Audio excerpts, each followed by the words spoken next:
en calidad industrial.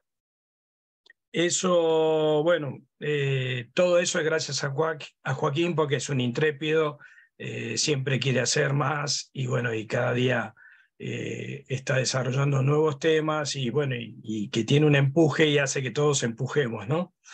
Así que bueno, acá pongo la presentación de Joaquín.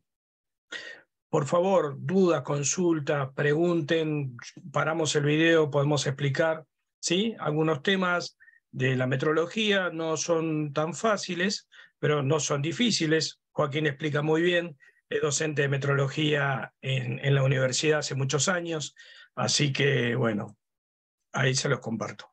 Gracias a todos, ¿eh? Entonces, esta transparencia ya la vimos muchas veces. Lo que quiero hacer con esto es ver en cada una de las 4 revoluciones industriales qué fue pasando con la metrología, porque la metrología también tiene una larga historia, ¿eh? En 1875 se firmó la Convención del Metro, un tratado diplomático que pretendía unificar el sistema métrico decimal en todo el mundo, y la convocatoria fue hecha por Francia. Acudieron solo 17 países de todo el mundo, entre ellos Argentina. Y a partir de ahí se conforma una organización con sede en París de coordinación internacional de toda la metrología, y los temas iniciales eran... Perdón, me olvidé de un dato muy importante. El Buró de Pesas y Medidas Internacionales tiene referentes de todo el mundo, de los cuales son pocos los que pueden integrar ese buffet. Joaquín integró la mesa de pesas y medidas hasta hace 2 años y medio. O sea, Joaquín nos representaba en el Buró de Pesas y Medidas, que es un buró muy destacado. Me olvidé de darles ese dato muy interesante. Él es uno de los que se sentó en la mesa para definir el metro, el kilo, el segundo.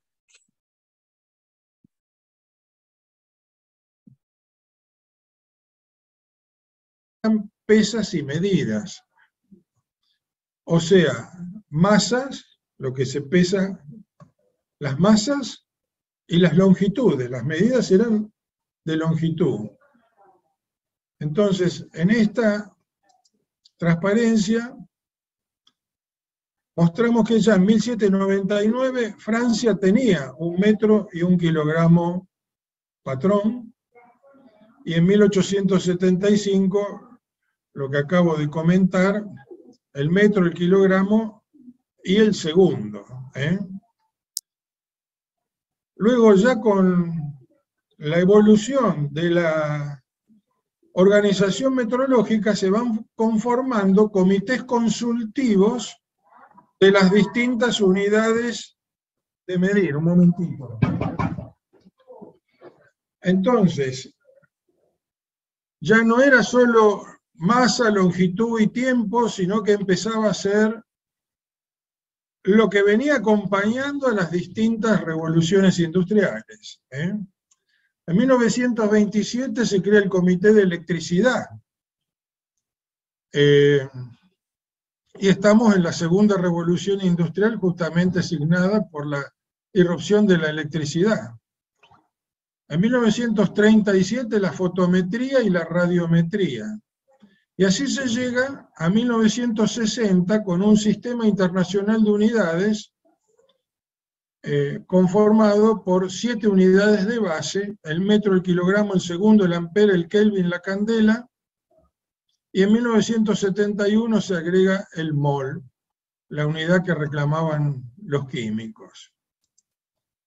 En 1988 se conforma el Comité Consultivo para las Mediciones de Tiempo, porque venían cambiando drásticamente las tecnologías requeridas por la revolución industrial, en este caso la tercera, en cuanto a lo que se requería como exactitudes para medir tiempos. Y hasta allí la química había permanecido casi al margen, como si no tuviera que ver con la metrología. En realidad los químicos decían, no, la metrología es cosa de los físicos, eso de las balanzas y los relojes y la electricidad, pero ustedes también usan balanzas, sí, pero nosotros hacemos ensayos. Hablaban de ensayos, decían, metrología es otra cosa. Para ese entonces ya había irrumpido el nuevo paradigma de la calidad con el abordaje normativo. Había aparecido la ISO 9000 y exigía a todas las empresas que quisieran tener credibilidad en cuanto a la calidad de producción, que tuvieran que tener sus instrumentos calibrados. Era uno de los tantos requisitos. Entonces ya los químicos no podían zafar, porque le decían, no, pero esto es un cromatógrafo. Y bueno, el cromatógrafo me dice si tengo tal elemento o tal otro elemento. ¿Cómo sabemos que no se equivoca? Hay que calibrarlo. Entonces aparecen en escena los nuevos patrones, los materiales de referencia. Entonces, en el ámbito internacional se crea el Comité Consultivo de Química para las mediciones químicas. Y finalmente, en 1999, un comité muy querido por nosotros, es el Comité de Acústica, Ultrasonido y Vibraciones, porque me tocó presidirlo y ahora lo preside Héctor, en el Comité Internacional. Bueno, y finalmente entramos en la cuarta revolución industrial hacia un sistema internacional cuántico y digital.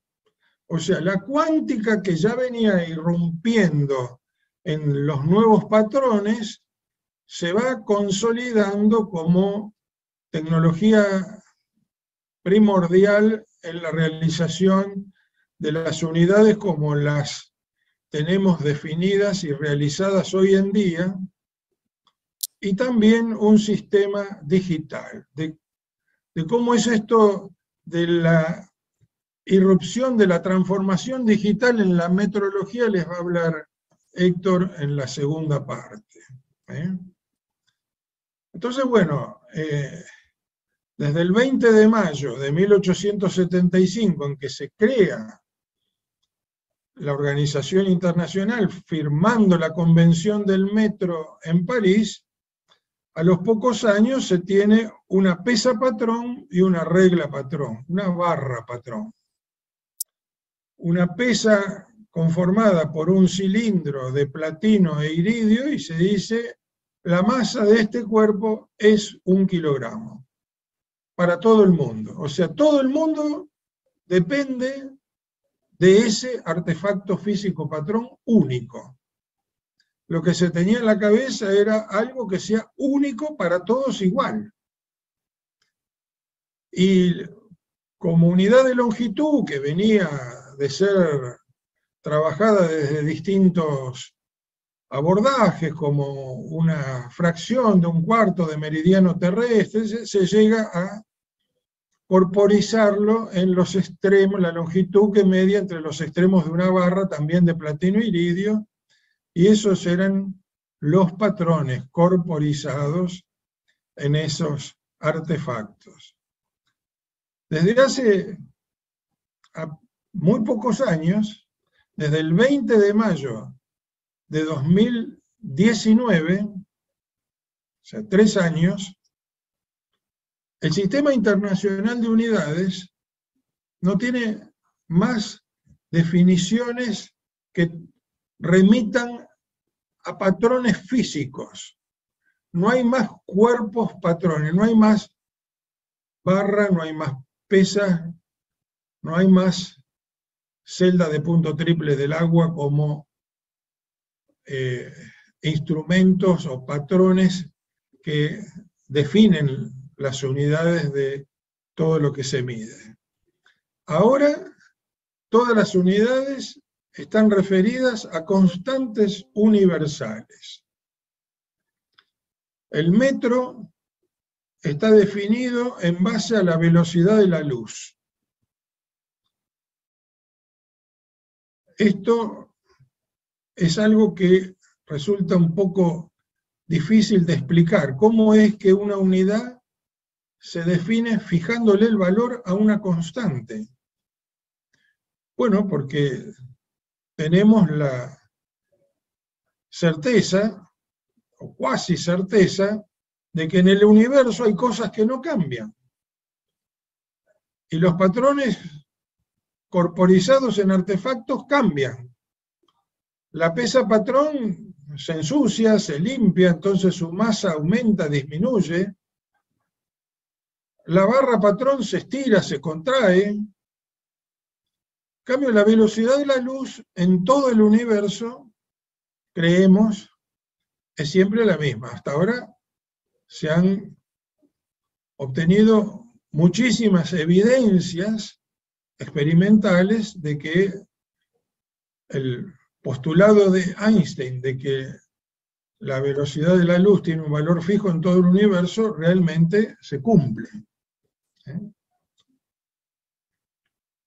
El ampere, por ejemplo, que estaba definido en base a la fuerza electromagnética entre dos conductores, no era un artefacto físico patrón, pero estaba definido en base a una ley de la física. Ahora, el ampere quedó definido fijándole un valor a la carga del electrón. Creemos que los electrones son todos iguales en todo el universo, y que la carga del electrón tiene el mismo valor en todo el universo. Entonces, bueno, les voy a ir agregando algún material bibliográfico para el que trabaje en docencia o se interese por este tipo de cuestiones. Un material, por ejemplo, que nos muestra cómo es que el nuevo kilogramo ahora está definido en base a la constante de Planck. Pero en ese artículo de la revista Ciencia Hoy, que hasta antes de la pandemia se vendía en los kioscos, se trabaja un poco más la idea de cómo es esto de que fijando el valor de una constante se obtiene la definición de una unidad.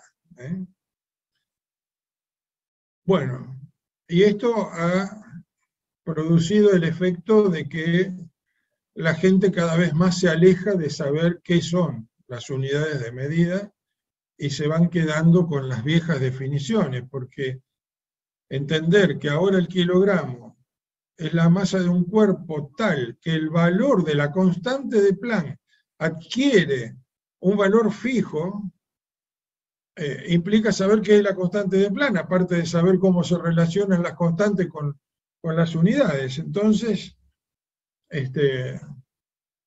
esto hace muy difícil llegar a explicar, ni hablar en la escuela primaria, pero en la escuela secundaria, de qué es ahora el nuevo kilogramo. Lo cierto es que a esto se llegó después de más de 15, 20 años de discusiones muy intensas en el Comité Internacional de Pesas y Medidas, justamente, donde se sopesa todas las ventajas y desventajas, lo que la tecnología requiere y lo que la docencia o la educación requiere. Son los temas en conflicto, pero no se puede parar el mundo con una tecnología vieja cuando se están demandando tecnologías nuevas que son las que requieren estas cosas.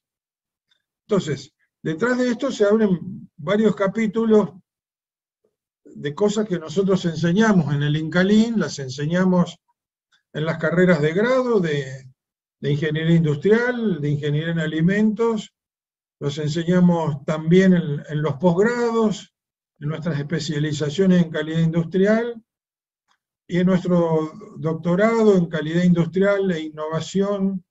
En calidad e innovación industrial tenemos unas cuantas tesis doctorales que tienen que ver con estos temas de metrología. ¿A qué tiene que ver esto con Industria 4.0? Es un poco lo que vamos a ir comentando en lo que sigue. Bueno. Entonces, como les decía, esta organización internacional parte de un tratado diplomático y está representada en una conferencia general de pesas y medidas que se reúne cada 4 años. Este año se va a reunir y allí se votan con presencia de todos los países. En este momento hay unos 70 miembros y otros otros países que no son miembro pleno, pero que conforman más de 120 países, casi 120 países los que están organizados. Prácticamente no queda lugar del mundo que no esté representado aquí, pero mientras tanto, un comité internacional conformado por solo 18 personas de distintas nacionalidades va coordinando todo hasta llegar a la conferencia general. Este comité internacional se estaba reuniendo una vez por año, después cada 2 veces por año, cada año 2 veces, y ahora por internet se reúnen con bastante mayor frecuencia. Y en París lo que queda es un buró, acá está una fotito del lugar que fue donado por Francia a la comunidad internacional, donde se hacen las reuniones de todos los comités consultivos, del comité internacional, donde se hace el trabajo cotidiano de organización y donde también quedan algunos laboratorios de importancia internacional para coordinación. Aparte están los comités consultivos que les mencionaba, y en cada país hay un Instituto Nacional de Metrología, que puede llamarse INTI, o puede llamarse PTB en Alemania, o puede llamarse NIST, National Institute of Standards and Technology en Estados Unidos, o puede llamarse NPL en Inglaterra, National Physical Laboratory, pero las leyes de ese país les dan las responsabilidades metrológicas en su país y en forma genérica se los conoce como los Institutos Nacionales de Metrología. En nuestro país es el INTI. Entonces, aquel 20 de mayo provenía de la Revolución Francesa, la intención de Francia a que todo el mundo tuviera un mismo sistema de unidades, tenía una intencionalidad de igualdad ante la ley, de igualdad comercial, que venía de los ideales de la Revolución Francesa: legalidad, igualdad, fraternidad. Fraternidad también tiene que ver con que todos los pueblos puedan comerciar bajo una misma regla. Y hoy día estamos ante la nueva revolución que acabamos de comentar de este sistema basado en constante, este sistema cuántico y digital. Y entonces podemos decir que este nuevo SI se basa en definiciones de las 7 unidades de base, donde se fijan valores de constantes de la naturaleza, y lo que hemos dicho, que el kilogramo, que era la última unidad que quedaba definida en base a un artefacto físico patrón, ahora se basa en la constante de Planck. Pero esto puede brindar oportunidades para realizar las unidades mucho más cerca del punto de uso, permitiendo acortar sustancialmente las cadenas de trazabilidad. Y acá está el requerimiento de Industria 4.0. Industria 4.0 es algo que tiene que funcionar sin interrupciones, online. Entonces los controles de calidad y con ello las mediciones asociadas tienen que fluir y ser aseguradas lo más cerca posible del punto de uso. Entonces, si yo dependo de un artefacto físico patrón que está en París, estoy complicado. Si yo para saber si estoy pesando bien tengo que sacar mi pesa, la tengo que mandar a un laboratorio y ese laboratorio la tiene que mandar al INTI y el INTI te tiene que mandar su pesa a París, estamos ante una cadena de trazabilidad larga, que lleva mucho tiempo. Industria 4.0 está requiriendo que esas cadenas de trazabilidad se vayan acortando. Entonces, a su vez esto va a requerir nuevos métodos de diseminación. O sea, desde los institutos nacionales de metrología, donde están los patrones nacionales de medida, hay que diseminar la exactitud de medición a todo el territorio.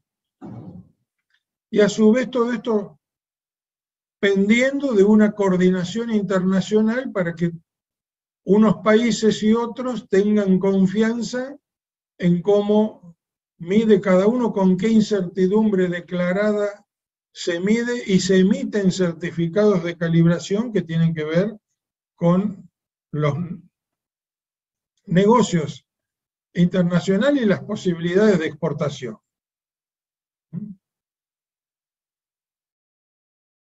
Ahora, artefactos que hayan sido reemplazados por patrones cuánticos ya vienen implementándose desde los años 70 y 80. Solo por dar un par de ejemplos. El volt se mantenía con pilas patrones. Hace 40 años en el INTI teníamos como patrón nacional del volt un conjunto de pilas patrones. Eso fue reemplazado por unos chips basados en que producen tensiones medibles y calculables basadas en un efecto cuántico que se llama efecto Josephson, uno de los tantos premios Nobel de física que tuvieron su correlato con la metrología. Eso hoy día, y desde hace ya unos 20 años, se tiene en nuestro país. El volt tiene un patrón cuántico en el INTI para la realización del volt. Lo mismo pasa con el ohm, la unidad de resistencia eléctrica, tradicionalmente corporizada en resistores patrones, mantenidos en los laboratorios de los institutos nacionales de metrología y en distintos laboratorios secundarios que ofrecen certificados de calibración con trazabilidad al INTI. Bueno, hoy día el patrón nacional está realizado en base a otro efecto cuántico, el efecto Hall cuántico, también corporizado en chips y que le da trazabilidad a los resistores patrones. Así como el volt Josephson le da trazabilidad ya no a pilas, pero a otros instrumentos de estado sólido que se llaman diodos Zener, que son los que se utilizan en las empresas que requieren mayor exactitud de medición para la electricidad. Entonces, con el volt cuántico y el ohm cuántico se pueden realizar las demás unidades eléctricas. Con esas dos se puede realizar el ampere, vinculados resistencia y tensión por la ley de Ohm, y entonces a partir de ahí todas las demás unidades eléctricas. Imagínense el impacto que tiene esto en todo lo que se mide en todo el país, en todo el sistema interconectado de energía eléctrica, todo lo que se mide, y los millones de dólares que van y vienen por transacciones de electricidad tienen una incertidumbre que depende de cuán bien sean estos patrones. Y a su vez, esto, ¿sí? Hay una pregunta que no es tan técnica, pero es más política. Dice, entonces, desde 2019, Estados Unidos e Inglaterra deberían utilizar el sistema internacional. Estados Unidos e Inglaterra utilizan el sistema internacional de unidades, pero conviven con sus unidades inglesas antiguas, pero oficialmente el Estado debe aplicar el sistema internacional, y entre las cosas que enseñamos, les recomiendo 13 videos que hemos filmado de un programa de Canal Encuentro que se llamaba En su justa medida. Se dejó de dar el año pasado y estuvo en pantalla durante 7 u 8 años. En el primero de los videos, una de las cosas que mostramos es qué es lo que puede pasar cuando entran en conflicto los sistemas de unidades en un mismo país, que puede ser no solo en Estados Unidos y en Inglaterra, puede ser acá también. Entonces hubo una nave espacial, la Mars Orbiter, lanzada a Marte, con un costo de muchísimos millones de dólares, y cuando, después de viajar meses, estaba todo el mundo conectado a internet tratando de ver el amerizaje cuando la nave se depositaba en el planeta rojo y se estrelló. Y de las investigaciones surgió que qué había pasado, que el Estado, a través de norteamericano, a través de la NASA, especifica la construcción de la nave en las unidades del sistema internacional. Y después la empresa contratada, en aquel caso la Lockheed, dice, bueno, nosotros trabajamos con el sistema inglés de unidades, después hacemos las conversiones. Y claro, una cosa es m/s, metros sobre segundo, y otra cosa es milla por segundo. Entonces, por algún error de conversión, la nave se estaba acercando con una supuesta velocidad especificada en metros por segundo, pero se estaba acercando en millas por segundo y se estrelló. Pero hay muchos otros ejemplos, todos los ejemplos que tienen que ver con las roscas. Entonces, esto es parte de toda la instalación a nivel industrial de las normas. Alemania, por ejemplo, es muy estricta, no acepta nada que no sea con el sistema internacional de unidades. Y tenemos ejemplos de pymes que se han apoyado en nosotros para desarrollarse. Y bueno, cuando tienen como mercado exclusivo Estados Unidos, pueden trabajar con las dos unidades, porque algunos les piden las roscas en pulgadas y otras milimétricas, pero para ir al mercado europeo no hay roscas en pulgadas, tiene que ser exclusivamente respondiendo al sistema internacional. Bueno, estas cosas con la gran vinculación a través de Industria 4.0, estas cosas están a la orden del día. Pero además tiene que estar todo digitalizado. Y de eso les va a hablar Héctor en la segunda parte. Entonces vamos ahora a remitirnos a 4 letras de un viejo esquema surgido en Alemania que luego se expandió a todo el mundo y que todavía tiene vigencia, que resumen mucho de lo que queremos decir con metrología y calidad. Esas 4 letras que vienen del idioma alemán pero se entienden perfectamente en español son M, N, P, Q. M, medir. N, normalizar. P, hacer pruebas. o ensayos, como decimos también, y Q, la Q en general se interpreta como calidad, quality, ¿no? Qualidade en portugués, qualität en alemán, nosotros en español tenemos la C, pero la Q es símbolo de calidad. ¿De qué calidad estamos hablando acá? Del aseguramiento de la calidad en la industria. Además está toda la gestión de la calidad en todo el ámbito de la empresa, en todo el ámbito de cualquier institución.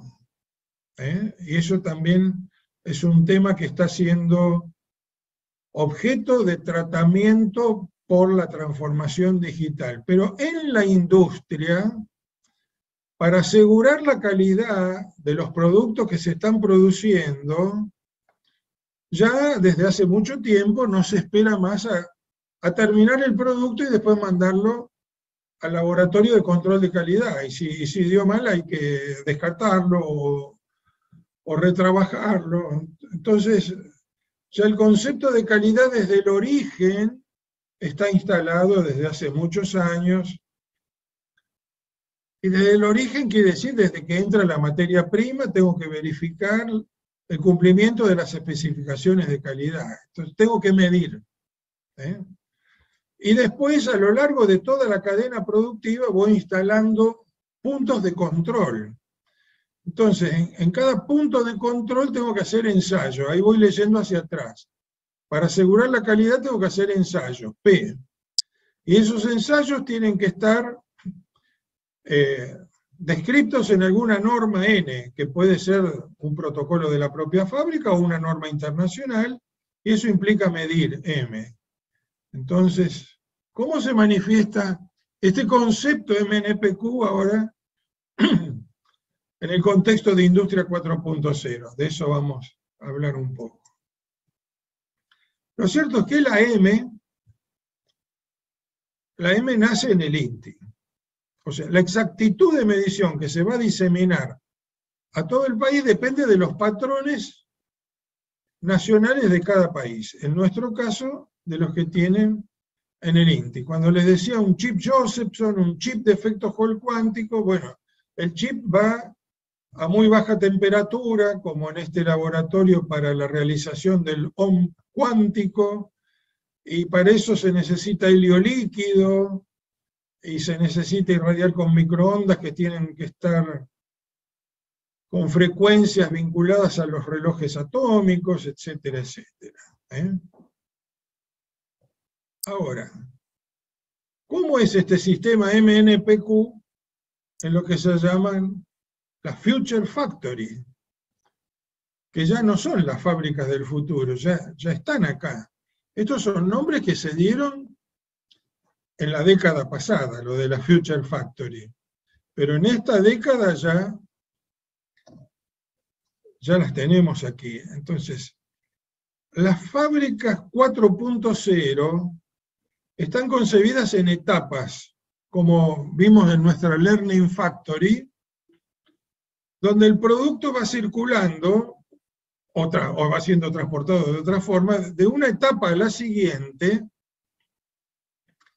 y en cada etapa del proceso productivo se te tiene que dar la aprobación. Se le tiene que decir, ok, siga a la próxima etapa. Ahí el producto con cierta inteligencia incorporada tiene que llegar a la etapa siguiente y decirle, vos me tenés que hacer esto, porque la etapa anterior ya me lo hizo y yo traigo el ok. Ahora vos me tenés que hacer esto y me tenés que dar el ok para que yo pase a la etapa próxima. Pues, así funcionan, así se conciben las empresas con una infraestructura 4.0 con todo lo que hemos visto en las clases anteriores.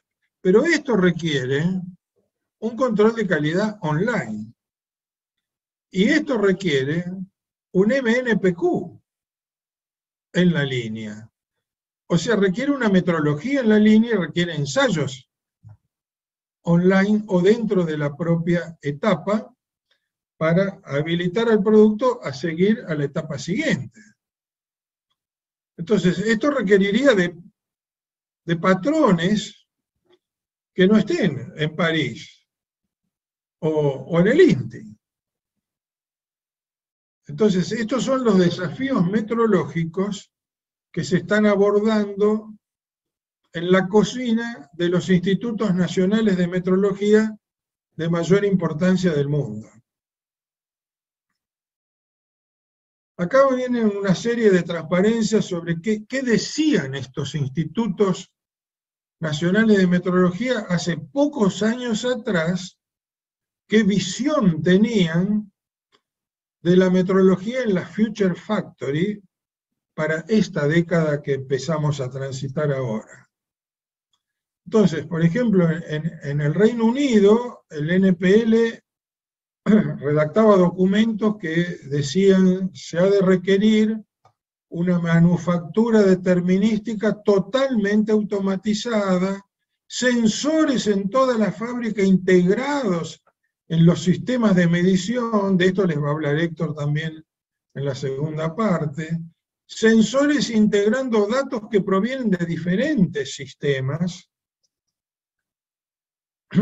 metrología embebida en los productos, de lo que estamos hablando, calibraciones inteligentes y un nuevo concepto de trazabilidad. Los actores involucrados, más allá de los institutos nacionales de metrología, serían los proveedores de equipamiento y calibraciones, que tendrán que ver con todos estos nuevos requisitos, los actores industriales, los organismos normalizadores y los reguladores, y las universidades.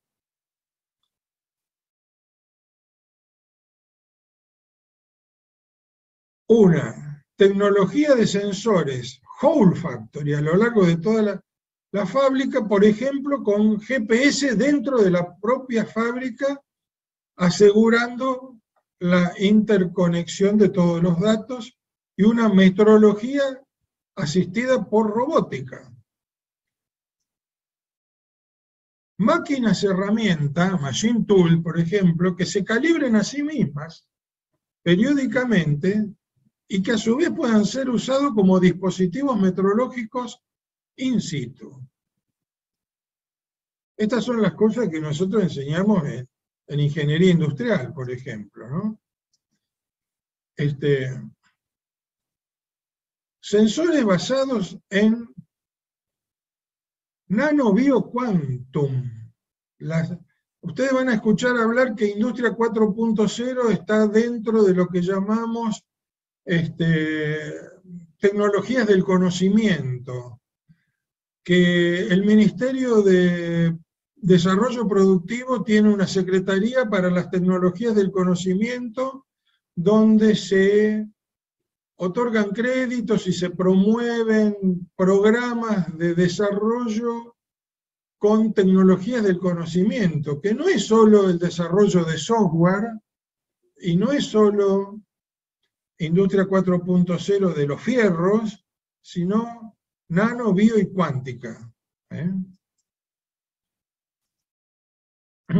Calibraciones inteligentes que se realicen a través de circuitos por la fusión de datos, llevando un nuevo concepto de trazabilidad. El PTB de Alemania, PTB viene de Physikalische Technische Bundesanstalt, Instituto Federal Físico Técnico. Fue el primer instituto de metrología nacional del mundo. Ahí es donde hicimos el doctorado nosotros, en el contexto de un convenio donde Argentina durante más de 40 años estuvo vinculada a través del INTI al PTB de Alemania, formando metrólogos para todas estas cosas que van evolucionando permanentemente. Y porque la industria lo pedía. La industria le decía al INTI, necesitamos una institución que se encargue de estas cosas, de asegurar las mediciones, que es asegurar la calidad después en los lugares de trabajo. Pero ese instituto fue creado en Alemania por Werner von Siemens, el creador de la empresa Siemens, que tenía un sueño, que la industria alemana fuera reconocida en todo el mundo como la de mejor calidad. Y para eso, dijo, necesitamos un instituto de patrones aquí. Y ahí se fue desarrollando la metrología con los mejores técnicos, pero también con asesoramiento científico. En determinado momento, en el curatorium de este instituto estaban Einstein, Planck y Heisenberg, los tres juntos. Entonces, las nuevas revoluciones científicas se nutrían de la ciencia y se expresaban después industrialmente a través de estas instituciones metrológicas. Y eso hoy día también está ocurriendo porque estamos ante una nueva revolución industrial que está requiriendo todas estas cosas de las cuales estamos hablando.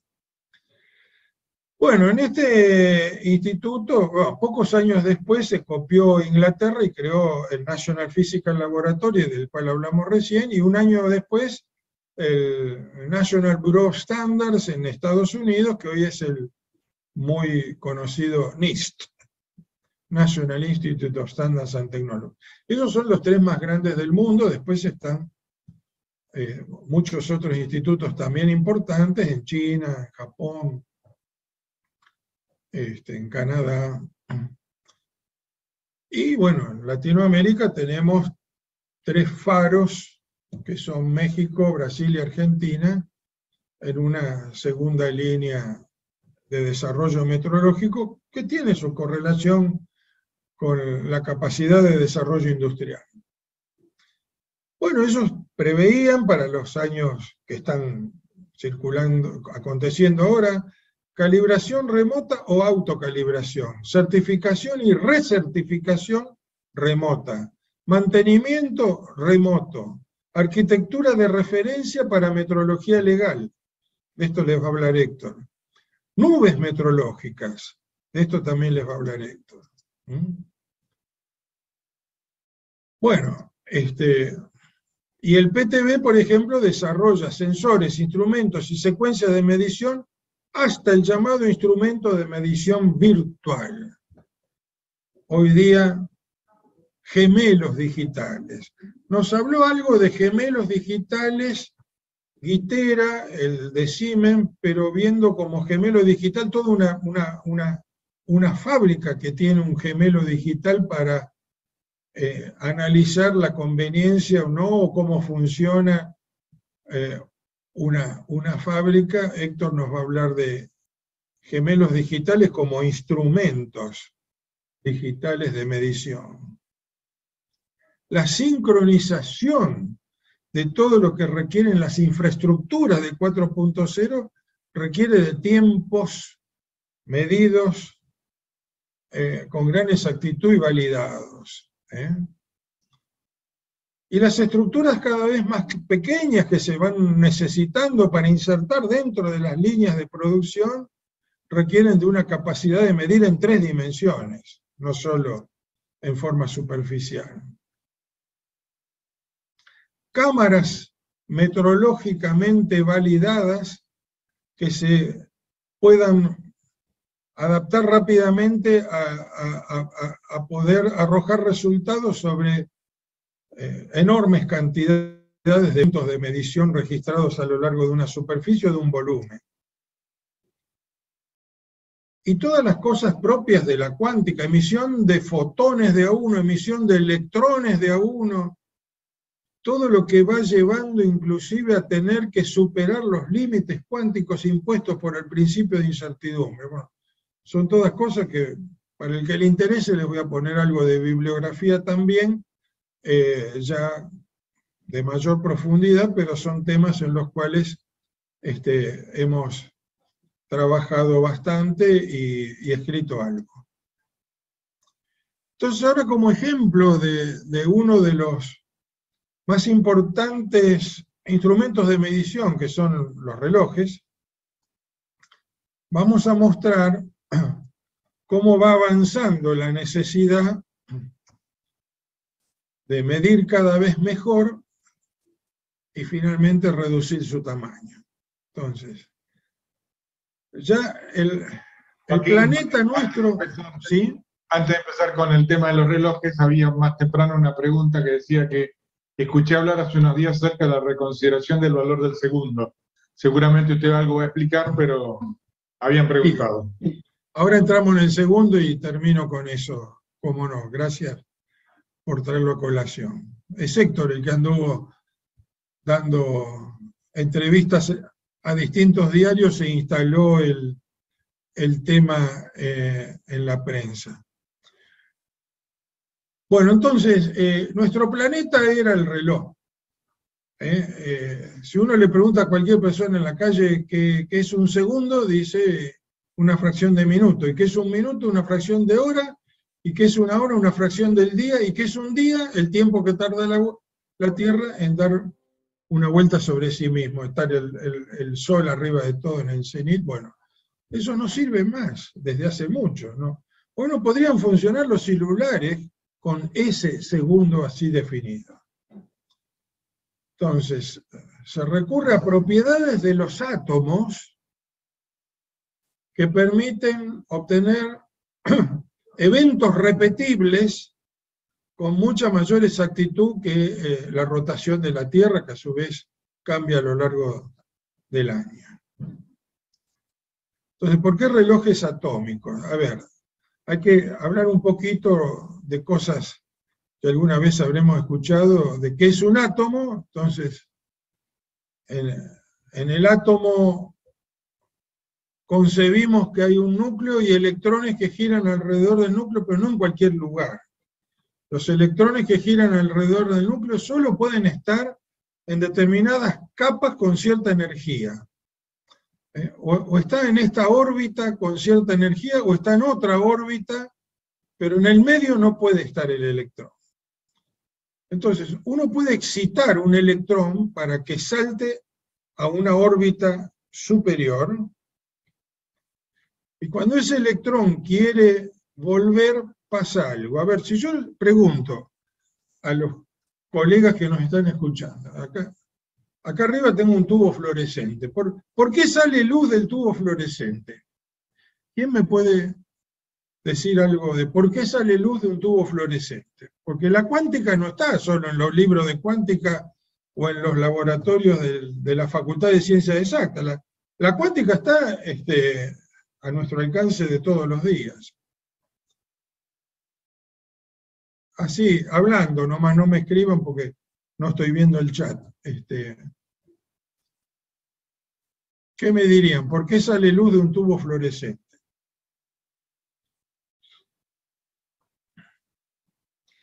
Porque salta de un nivel a otro, Joaquín, y libera fotones.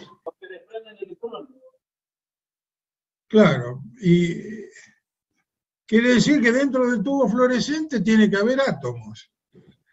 Son los átomos que voy a excitar. Cuando prendo la luz y aprieto la tecla, le aplico un campo eléctrico en los extremos del tubo fluorescente que lo que hacen es excitar con energía externa a los electrones de los átomos, y algunos saltan al nivel adecuado. Y después, cuando quieren decaer, como si yo hubiera empujado una piedra por la montaña, cuando la largo se me viene para abajo.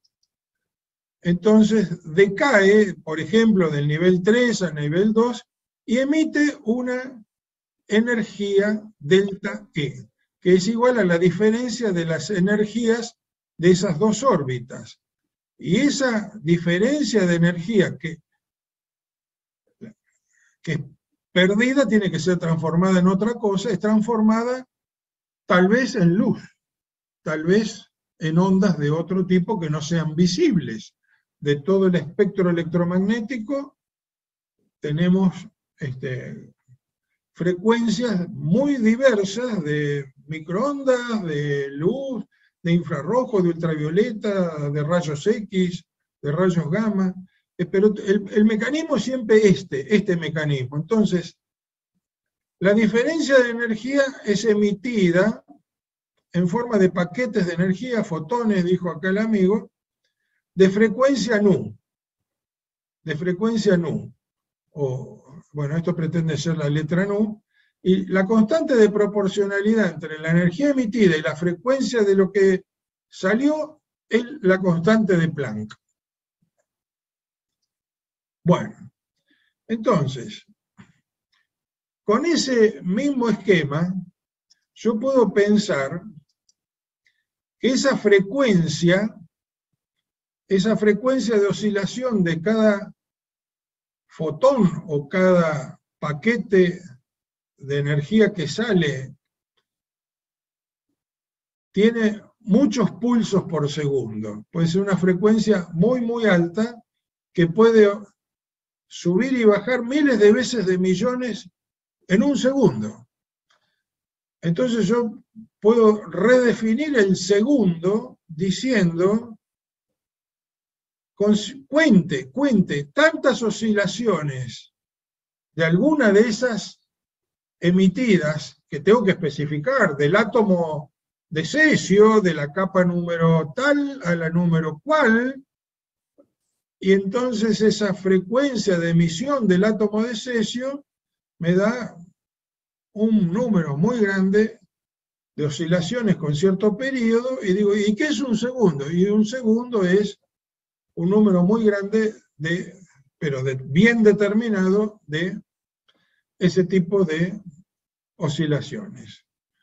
Entonces, definir un reloj atómico, o definir el segundo y realizarlo con un reloj atómico, implica elegir un elemento químico. Actualmente se trabaja con el cesio 133, un isótopo del cesio, y se dice, bueno, tome 9.100 y pico de millones de oscilaciones de la transición hiperfina tal o cual del cesio 133, y con ese número de oscilaciones tiene un segundo.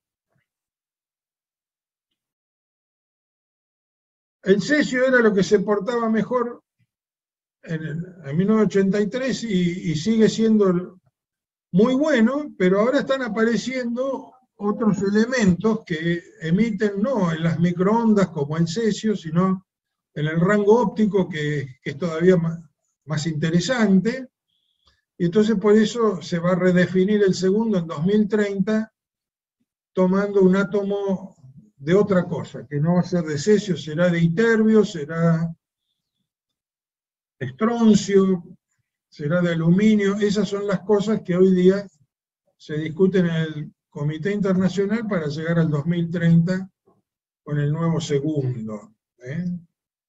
Bueno, entonces estos relojes han ido perfeccionándose desde la década de los años 50, 60, donde nacen los primeros en el NPL de Inglaterra y en el NIST de Estados Unidos, con una incertidumbre de una parte en 10 a la 10, o sea, de movida aseguraban 10 cifras decimales. Y han llegado a los tiempos actuales con una incertidumbre de una parte en 10 a la 16. Esto es lo que se mide mejor de todo. Mejor que el metro, mejor que el ampere, mejor que todo, lo que se mide es el segundo, o la inversa, el hertz, la unidad de frecuencia. Entonces, esta incertidumbre de una parte en 10 a la 6 equivale a aproximadamente un error de más o menos un segundo en 300 millones de años. Pero ahora se está llegando con los relojes atómicos a 18 cifras decimales. Pero ya no son de cesio, entonces como la definición remite al cesio, hay que cambiar la definición. Pero el concepto no cambia. Bueno, sobre esto podríamos hablar mucho, pero ya no iríamos a donde queremos apuntar, que es a lo que veníamos diciendo de la relación de estas cosas con Industria 4.0. Entonces, a ver, ¿dónde hay relojes de cesio?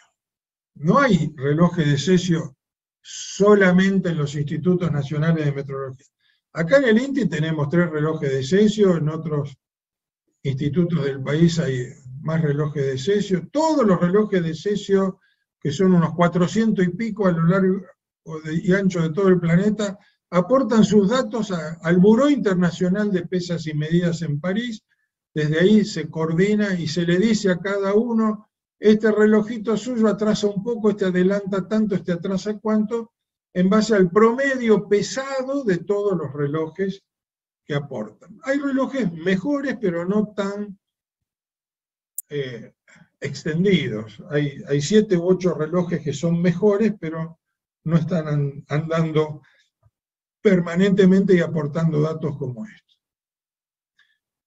Pero ¿cómo se asegura la ubicación? Ahora, ¿cómo pasamos del tiempo al posicionamiento de un punto en el planeta? Yo tengo que una estación terrestre que le manda datos a un satélite del sistema GPS, Global Position System. El sistema de los norteamericanos, que tiene como 30 y algo de satélites orbitando. Entonces, la señal va y viene a la velocidad de la luz, y el satélite calcula el tiempo, mide el tiempo que tardó en ir y venir, y calcula la distancia que tiene de ese punto. Lo mismo puede hacer de otro punto, y para lo cual tengo que tener relojes de cesio en el satélite y en las 2 estaciones terrestres.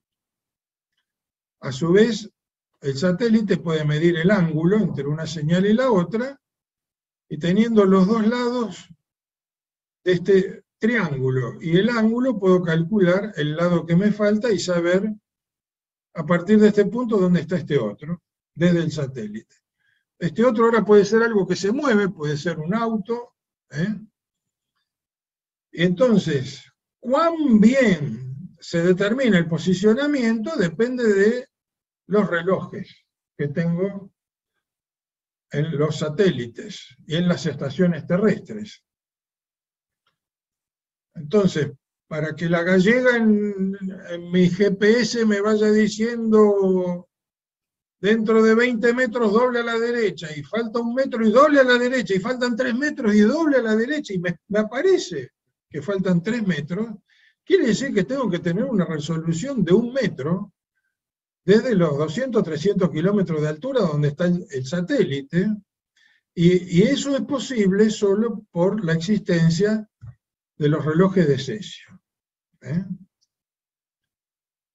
Para yo saber la ubicación de un punto en el espacio, necesito 3 satélites, porque si sé la distancia a un solo satélite, puedo estar en esta circunferencia.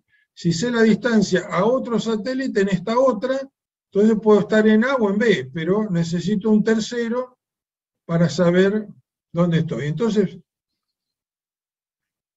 al auto o al dron, si estoy mandando un dron y tiene que hacer algo, lo tienen que estar mirando por lo menos 3 satélites.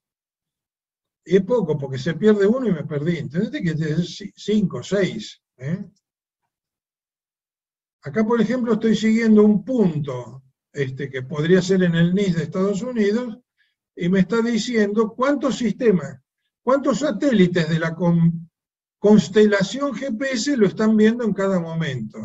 7, 6, 7, 8.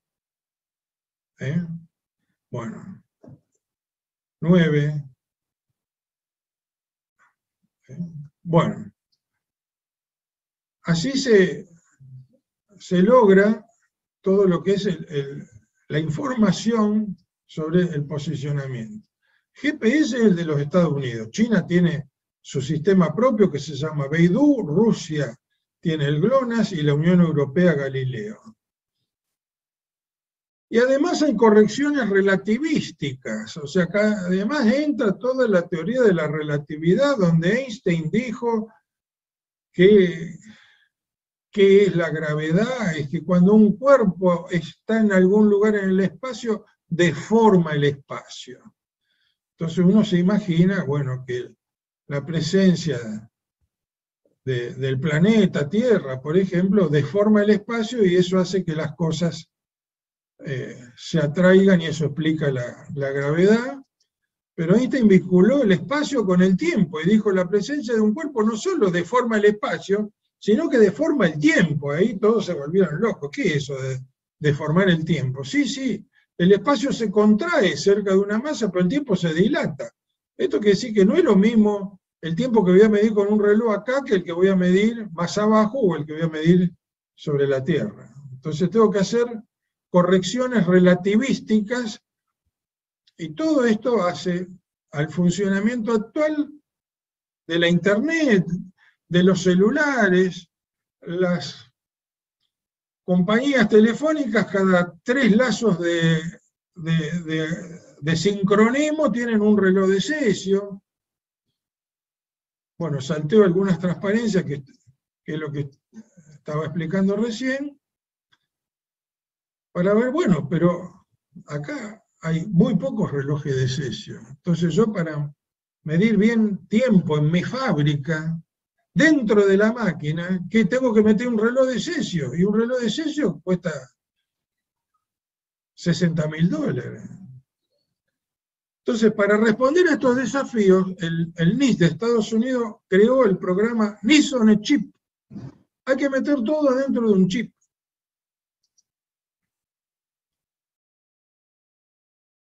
Que sean fácilmente usables e integrables,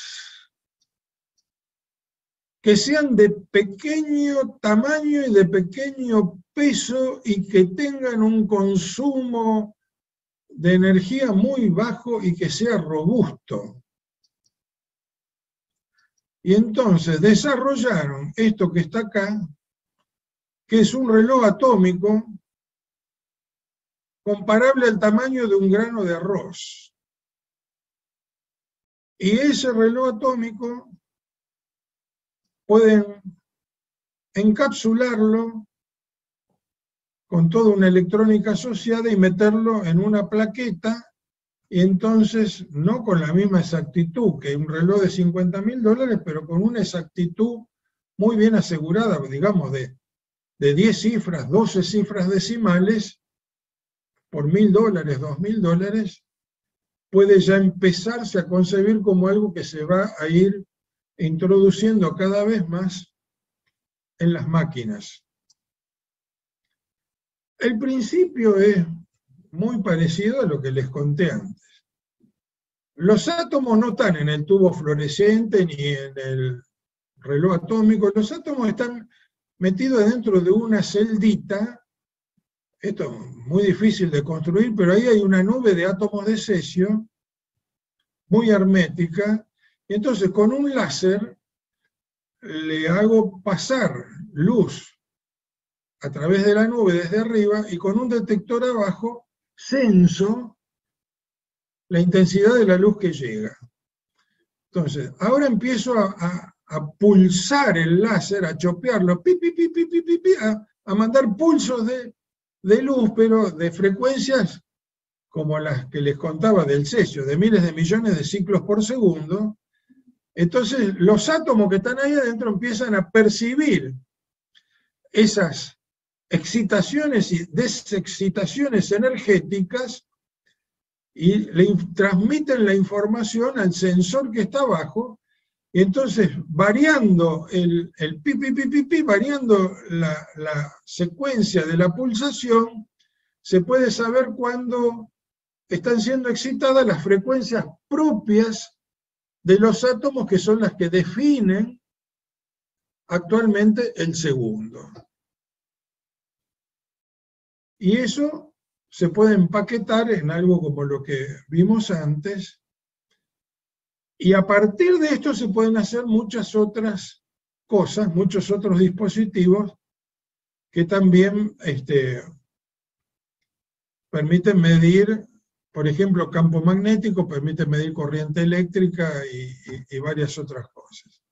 Esto ya, avanzar con esto escapa a la charla introductoria de hoy, pero el NIST tiene sensores para medir fuerza, para medir corriente, para medir tensión eléctrica, para medir tiempo, es lo que vimos recién, longitudes, etc. Todo este es el programa NIS on a Chip, que todavía no está tan difundido, pero es lo que acompaña, y no desde hace 5 días, desde hace más de 10 años, es lo que viene acompañando todo este impacto de la metrología en Industria 4.0, lo que llamamos Industria 4.0. Acá les voy a poner un videíto para que el que quiera avanzar un poco más lo pueda ver después en su casa, sobre los principios de un magnetómetro con átomos de rubidio. Básicamente tengo esa nube de átomos y con luz láser polarizada los alineo magnéticamente. Los átomos tienen un campo magnético propio asociado, porque tienen cargas eléctricas que dan vuelta alrededor de sí mismos y eso implica campos magnéticos con momentos magnéticos que llamamos de spin, pero con luz polarizada puedo alinear. Los átomos pensados como imancitos pueden ser alineados todo por un rayo de luz láser polarizada. Ahora, eso lo meto dentro de un campo magnético que quiero medir, y esta línea verde, y me los desalinea. Me los realinea en otra dirección y sentido. Entonces, la salida láser siente que perdió intensidad, y esa pérdida de intensidad la correlaciona con la intensidad del campo magnético externo. Entonces así tengo ahora forma de medir campos magnéticos dentro de un chip. Y eso a su vez me permite medir corrientes eléctricas. Voy a saltear esto, pero un poco, la idea es que ahora yo tengo una bobina, en esa bobina yo puedo hacer pasar una corriente eléctrica, pero esa corriente eléctrica genera un campo magnético en el interior de la bobina. Y ese campo magnético que generó lo puedo meter dentro de un magnetómetro, como el que les conté recién. Y sabiendo el campo magnético que generó la corriente eléctrica donde la bobina, puedo saber cuál es el valor de la intensidad de la corriente eléctrica que circula por la bobina. Y entonces así mido corrientes eléctricas.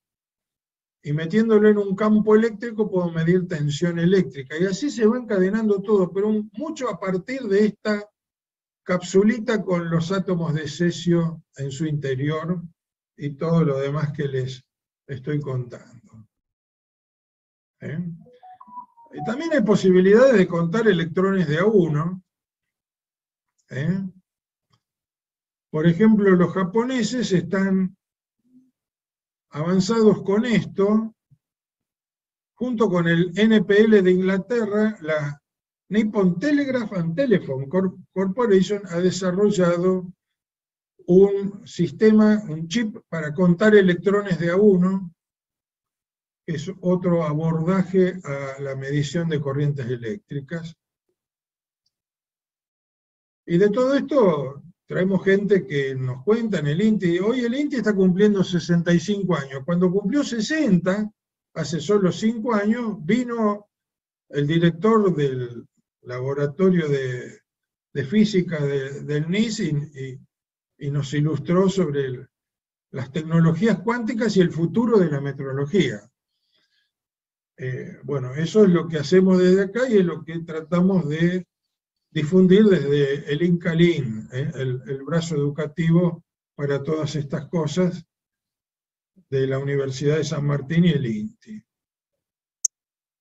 Y van a haber notas en las revistas de difusión masiva como The Economist, que se está librando una guerra, una batalla por dominar todas estas tecnologías de sensores cuánticos, porque esto después se incorpora en los vehículos autónomos y en muchas otras cosas. Entonces acá, por ejemplo, esto es de hace unos 5 años atrás, ven cómo China compite cabeza a cabeza con Estados Unidos en sensores cuánticos, y cuántas patentes tiene China tiene 156 y Estados Unidos 151, y bastante atrás Japón con 100, y después Europa con 78, Corea del Sur con 21. Entonces, estas cosas se manifiestan en la batalla tecnológica que se está librando y a la cual no es ajena las guerras que estamos viviendo.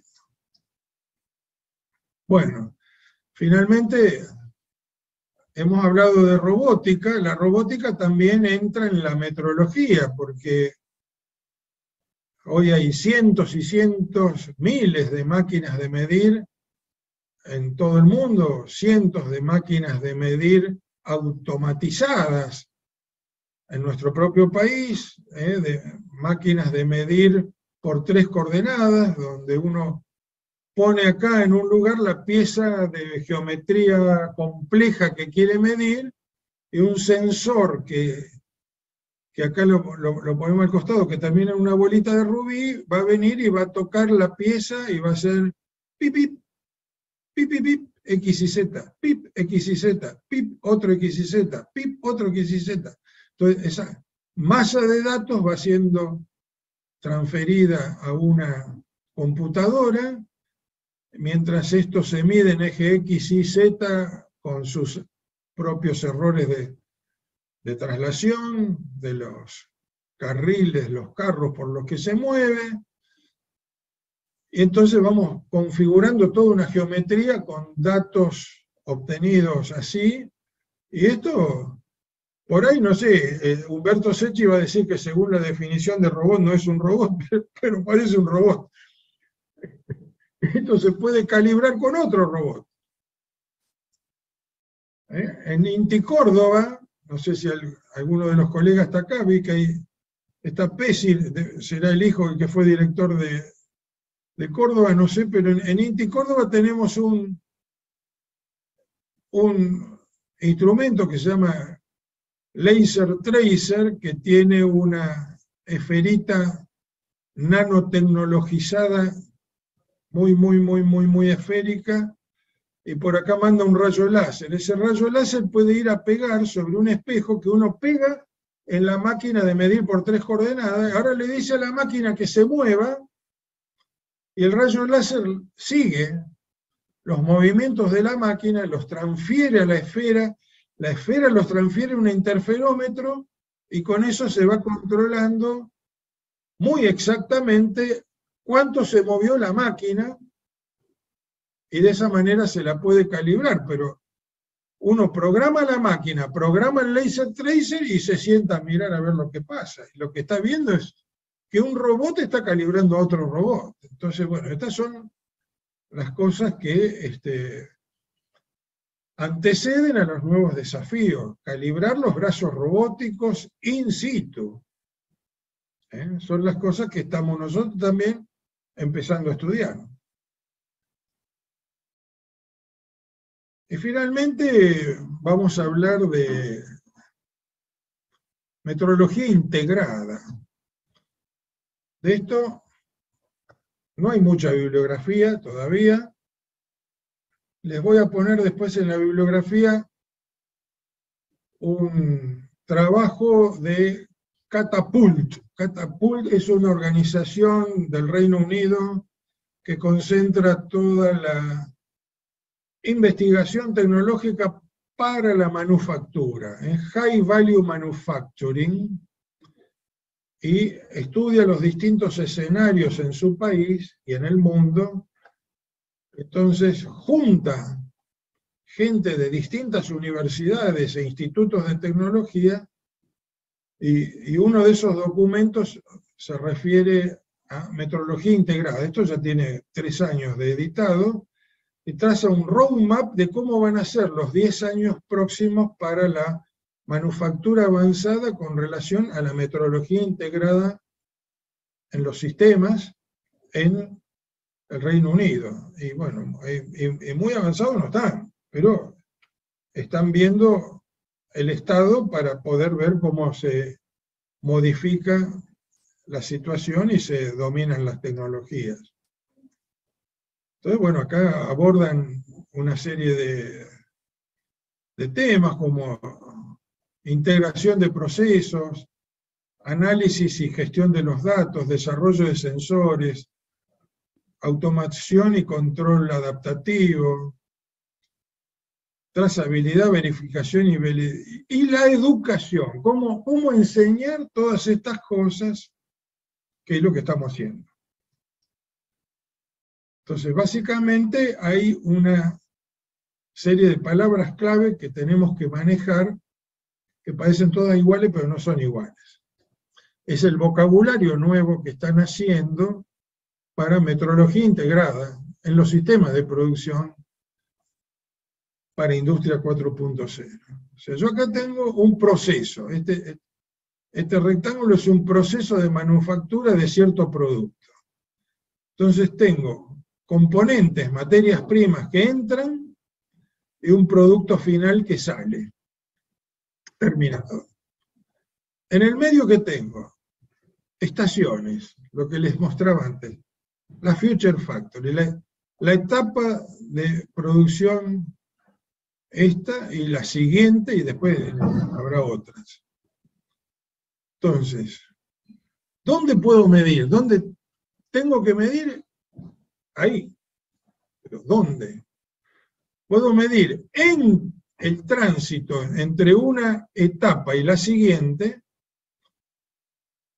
y ahí entonces digo que estoy haciendo una medición in-line, en inglés, en la línea. Pues en la línea de producción. Pero también puedo hacer una medición offline. Claro, medición offline es lo que no queremos. No queremos parar la línea de producción, sacar el producto, llevarlo al laboratorio y a ver, dígame si estamos bien o mal. Mientras tanto tengo 2 horas todo parado, ahora vuelvo y digo, sí, sigue el proceso. Pero puede ser que lo que yo tengo como instrumento para medir no lo pueda meter adentro de la línea, que lo tenga afuera de la línea. Pero yo puedo sacar datos. Puedo sacar datos, mandarlos al sistema de medición que está afuera, y ese sistema de medición me da el resultado sin necesidad de sacar el producto. Para eso necesito un producto que emita y reciba datos. Y finalmente puedo hacer la medición dentro de la etapa, de la estación, y entonces lo llamo medición on machine. Bueno, esto de línea, el on es en inglés. Nosotros diríamos en la línea y en la máquina. Y bueno, estos son los desafíos y las cosas en las cuales estamos todos estudiando, preparándonos y que les queremos transmitir porque cada uno tendrá sus ámbitos de trabajo a donde ver qué se puede hacer con esto. En la diplomatura vamos a dar un poco más de material donde vamos a mostrar ejemplos con nanotecnología incorporada, mostrando, por ejemplo, cómo yo puedo tener la herramienta que está tallando una superficie y al mismo tiempo puedo tener un rugosímetro, perfilómetro, que está midiendo sobre la superficie que estoy trabajando. O que puedo sacar la máquina y meter el instrumento de medición, pero no sacar la pieza, porque si yo saco la pieza y después la vuelvo a meter, ya no sé, perdí el punto de referencia donde estaba. A lo sumo puedo rotar la máquina y el instrumento de medir. ¡Pum! Trabajo, saco, pero entra el instrumento de medir en forma rotativa. Y bueno, estas son las cosas que ejemplificamos cuando desarrollamos más el tema. También hay instrumentos de medición que directamente están fijos adentro de la máquina. Acá, por ejemplo, tienen una inyectora de plástico y adentro de la inyectora tienen un interferómetro. El interferómetro está emitiendo y recibiendo señales y está midiendo la perfección con que se está construyendo la superficie de la pieza en el lugar donde se está produciendo la pieza, a la temperatura a la cual se la está produciendo, porque las temperaturas cambian la forma de la pieza, entonces una cosa es sacarla y medirla y otra cosa es hacerla y en el momento que la estoy haciendo ver qué es lo que está pasando. Bueno, como temas de investigación, dentro del INCALIN estamos desarrollando algunas tesis doctorales, por ejemplo, con impresión 3D, otra de las tecnologías habilitadoras de Industria 4.0. El colega Leandro Baudaña, que les dio la clase de impresión 3D en metales desde Rafaela, está al mismo tiempo investigando cómo tener una adquisición de datos capa por capa. Pasa una capa y tengo que estar midiendo a ver las imperfecciones, procesando los datos afuera antes de que venga la próxima capa. De manera de poder hacer un control de calidad en tiempo real. Y eventualmente aplicando inteligencia artificial, con imágenes de lo que debería ser una capa perfecta, contrastándola con la imagen de lo que estoy recibiendo por los datos que saco y que me diga al toque, error, o va bien, siga. ¿Se imaginan que todo esto implica cámaras metidas ahí adentro y un proceso de manejo de los datos muy, muy rápido? Bueno, estamos llegando a las 5:30 justo, no quiero sacarle tiempo a Héctor, así que no sé, Pablo, si tenemos alguna pregunta rápida para contestar. Pregunta no, solo un comentario de Gustavo Pesci, que es hermano menor de Héctor, que hace bueno, 33 años que trabaja y es responsable del laboratorio de metrología de temperatura. Qué grande. Un abrazo para Héctor también y otro para vos. Mucho gusto, Joaquín. Gracias, gracias. Bueno, Bueno, amigos, entonces, hacemos una pausa de 10 10 minutos. minutos. Y seguimos. 42, retomamos.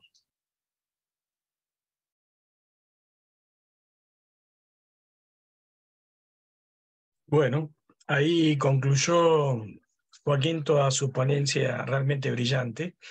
Consultas, dudas, cuéntenme.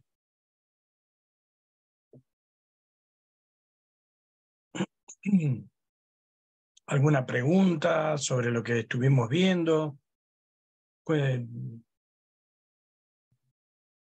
Les paso el PowerPoint que hizo Joaquín, así ya lo tienen disponible también. Bueno, el video queda ahí en CIDETER.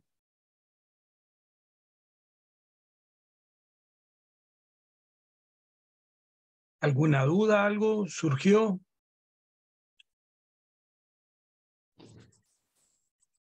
Buen día.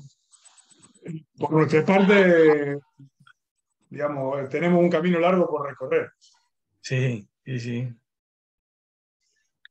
Sí, lo interesante es entender que uno, bueno, tiene que medir para poder ajustar los procesos, mejorarlos y saber dónde uno está parado, ¿no?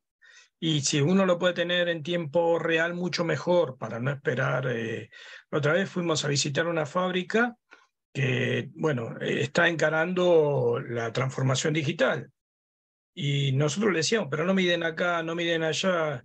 Y bueno, y nos llama uno de los dueños y dice, tuve que tirar toda la producción de una semana por errores cometidos. Pero recién supieron medir el día viernes y empezó la producción un día lunes. O sea, toda una producción a la basura. Y eso es plata, costo, que realmente va incluido, ¿no es cierto?, en los precios finales, porque se gastó energía, materia prima, sueldos, todo eso innecesario, ¿no? Bien, muy claro. Así que sí, es un desafío muy interesante. Así que bueno, igualmente estamos a disposición nosotros de dudas, consultas, o si necesitan ustedes en sus plantas ver algún proceso, podemos visitarlos. Así que, bueno, cada tanto vamos ahí por CIDETER y nos mandan algunas empresas para que las ayudemos. Así que eso está disponible. Bien, gracias. No, por favor, bueno.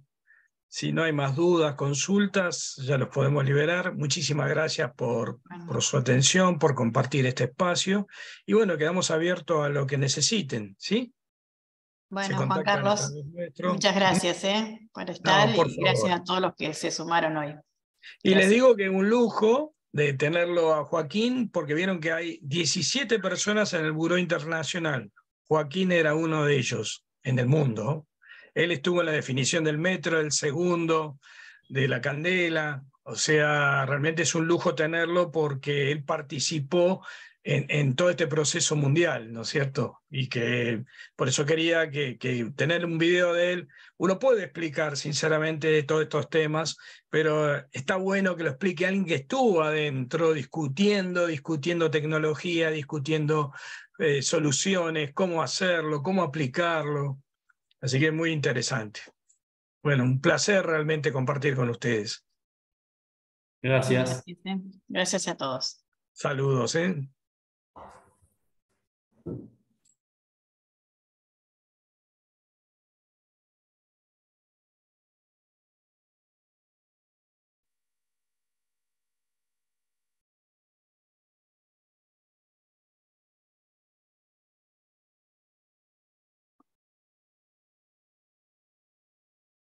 Bueno, gracias a todos, ¿eh?